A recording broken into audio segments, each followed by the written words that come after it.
This video is brought to you by Osmocote, the planter's plant food. Hi, I'm Ryan Lee from Indiana University, and today I have a gardening tip that is about basic plant development and how we can use it to better shape our trees and shrubs. Plants grow from specialized structures called meristems. In the shoot, there is a meristem at the apex of the plant that we call the apical meristem, and then there are meristems at each node in the axil of the leaves called axillary meristems. As the apical meristem grows, it produces a molecule, a hormone, that inhibits the growth of the axillary meristems.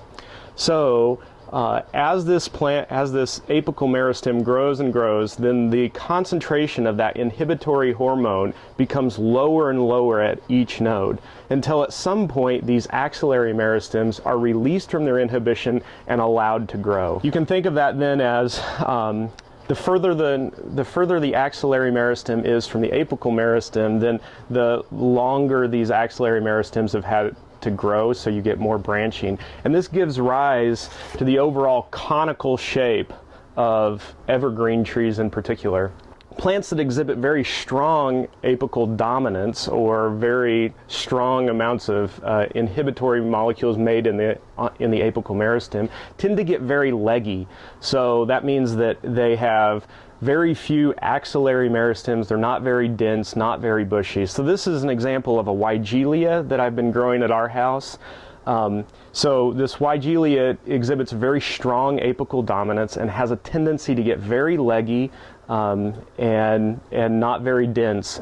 And in this case, we want a very dense shrub because it's up around our house. So earlier this summer, I had pruned our Weigelia. And this is an example of one of the stems that I'd pruned. And so you can see on the inside here where I've actually made a pruning cut. And now, after several weeks, I'm starting to get some actual new growth. Those axillary meristems have been released from their inhibition and they start to grow. And you notice I've got a really dense, shrubby material here. At the same time, this comes from a stem that I did not cut, and so you can see how much growth we've gotten out of this, this stem that has is exhibiting its strong apical dominance. This can be used for several purposes. One is that plants with stronger apical dominance need to be pruned more frequently in order to maintain that overall shape that you want. It can also be used to your benefit.